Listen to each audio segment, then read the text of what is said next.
Hey, what's up, everyone? I got a 2015 Toyota Camry here. The trunk is acting funny when I try to open it. Let me show you what's going on. When I go to pull the trunk release lever, sometimes it works, but most of the time it doesn't.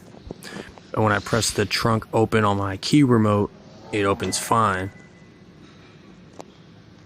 And also when I go to pull this inner lever on here, it opens fine. The problem is this guy right here. It's bad. I'm going to show you how to replace it. Here's the part number, and I'm going to show you how to replace it starting from the beginning in just a minute. But first what you want to do is make sure your lever is working good.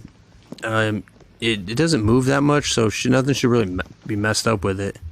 Just make sure, maybe have someone watch the back and make sure when you pull the lever it's pulling on the cable in the back. Take this pad off right here, and I'll show you how to do that in a sec. And make sure that your cable is in the guides, because if it's not in the guides, then it can lose tension, and when you pull the lever, it won't really pull on this. But as you can see, this one, I don't know if you can see it, but there's like a black coating that goes on this inside the little actuator part, and it gets deformed over time and causes it to not work right. Like I said, this yellow handle worked, and the key worked, and those open it from I think maybe a different way. They open it, but from a different way. So I replaced this guy. It comes with a new handle. It comes with like pretty much everything you need. It's not that hard to replace, actually. So let's show you how to replace it from the beginning. So first you want to open your trunk. We're gonna replace this guy. You want to get these clips out. I forget how many there is. It's probably like 10 or 12, but they're pretty easy to get out. What you do is you can get a flathead screwdriver, or if you have a tool like this, you just kind of pop the center up a little bit, and then you just pull the whole thing out. Pretty simple, and just save it because you're going to reuse it. I'm not going to bore you and make you watch me get them all out, so I just went ahead and got them all out. Once they're all out, make sure you get the center one. You can just pull the pad off and just put it somewhere safe so it doesn't get messed up or get wet or nothing. Just put it right here for now. Once that is off, this guy is right here. You're going to disconnect this connector, and then eventually we're going to disconnect the cable, but right now just go ahead and get this connector disconnected. You just push down on the end button piece and just pull it back out. So just push down on the button part and just pull it out. It shouldn't be hard. If you're having trouble with it, you might be doing it wrong. It should be real easy. Next, get a 10mm socket and get these two 10mm bolts out. You could use an electric gun like I have, or just a socket and a ratchet works just as good. Go ahead and get these out, and then it'll hang down with this cable attached, just like that. Save these bolts, don't lose them. We're going to reuse them, and we got to disconnect this cable. Easier than you might think. All you have to do is here's the part that's all jammed up.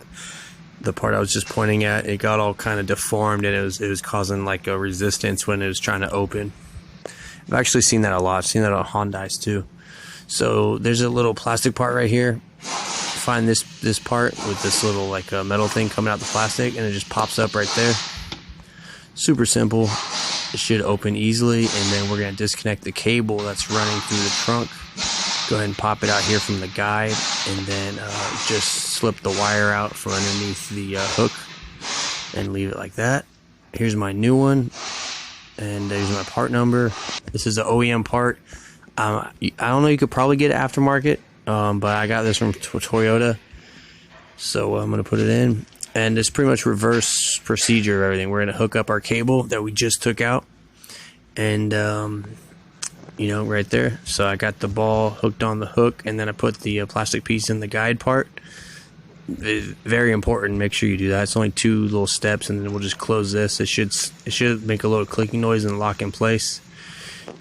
Okay, so once that's done, let's go ahead and put it up here and mount the 2 10mm bolts. Go ahead and put this up here, make sure it's right, make sure the cable's not twisted or nothing. Go ahead and put these bolts in.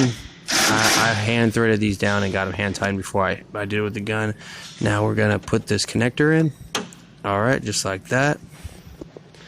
And yep. So make sure your cable is in all the guides as well. You could test this right now. Just make sure you got your keys outside of the car everything you need just in case something went wrong. But make sure your cable is in all the guides, because that kind of helps it hold tension. And that's it, guys. So I hope this video helped you out. Just put the pad on and then you should be good. Thanks for watching. I'll see you next video.